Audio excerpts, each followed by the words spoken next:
Obras póstumas. Primeira parte.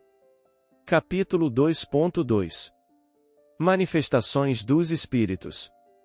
O perispírito como princípio das manifestações. 9. Os espíritos, como já foi dito, têm um corpo fluídico, a que se dá o nome de perispírito. Sua substância é aurida do fluido universal ou cósmico, que o forma e alimenta, como o ar forma e alimenta o corpo material do homem. O perispírito é mais ou menos etéreo, conforme os mundos e o grau de depuração do espírito. Nos mundos e nos espíritos inferiores, ele é de natureza mais grosseira e se aproxima muito da matéria bruta.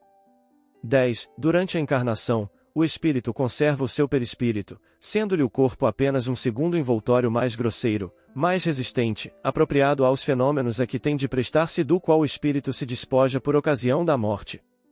O perispírito serve de intermediário ao espírito e ao corpo.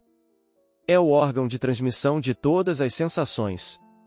Relativamente às que vêm do exterior, pode-se dizer que o corpo recebe a impressão, o perispírito a transmite, o espírito, que é o ser sensível e inteligente, a recebe.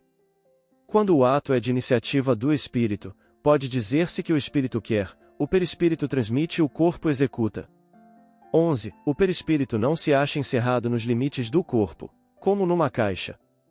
Pela sua natureza fluídica, ele é expansível, irradia para o exterior e forma, em torno do corpo, uma espécie de atmosfera que o pensamento e a força da vontade podem dilatar mais ou menos. Daí se segue que pessoas aqui, sem estarem em contato corporal, podem achar-se em contato pelos seus perispíritos e permutar a seu mau grado impressões, algumas vezes, pensamentos, por meio da intuição. 12. Sendo um dos elementos constitutivos do homem, o perispírito desempenha importante papel em todos os fenômenos psicológicos, e até certo ponto, nos fenômenos fisiológicos e patológicos.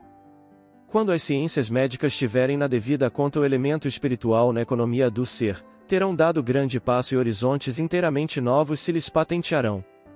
As causas de muitas moléstias serão a esse tempo descobertas e encontrados poderosos meios de combatê-las.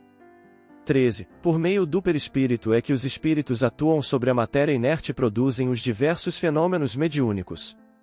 Sua natureza etérea não é que a isso obstaria, pois se sabe que os mais poderosos motores se nos deparam nos fluidos mais rarefeitos e nos mais imponderáveis.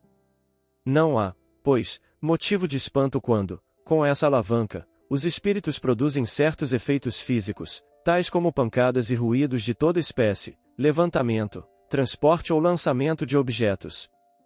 Para explicarem-se esses fatos, não há por que recorrer ao maravilhoso, nem ao sobrenatural. 14. Atuando sobre a matéria, podem os espíritos manifestar-se de muitas maneiras diferentes, por efeitos físicos, quais os ruídos e a movimentação de objetos, pela transmissão do pensamento, pela visão, pela audição, pela palavra, pelo tato, pela escrita, pelo desenho, pela música, etc. Numa palavra, por todos os meios que sirvam a pô-los em comunicação com os homens. 15. Podem ser espontâneas ou provocadas as manifestações dos espíritos. As primeiras dão-se inopinadamente de improviso. Produzem-se, muitas vezes, entre pessoas de todo estranhas às ideias espíritas. Nalguns casos e sob o império de certas circunstâncias, pode a vontade provocar as manifestações, sob a influência de pessoas dotadas, para tal efeito, de faculdades especiais. As manifestações espontâneas sempre se produziram, em todas as épocas e em todos os países.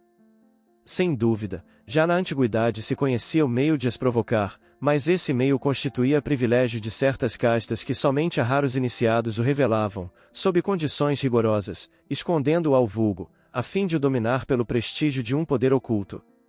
Ele, contudo, se perpetuou, através das idades até os nossos dias, entre alguns indivíduos, mas quase sempre desfigurado pela superstição, ou de mistura com as práticas ridículas da magia, o que contribuiu para o desacreditar. Nada mais fora até então senão germens lançados aqui e ali.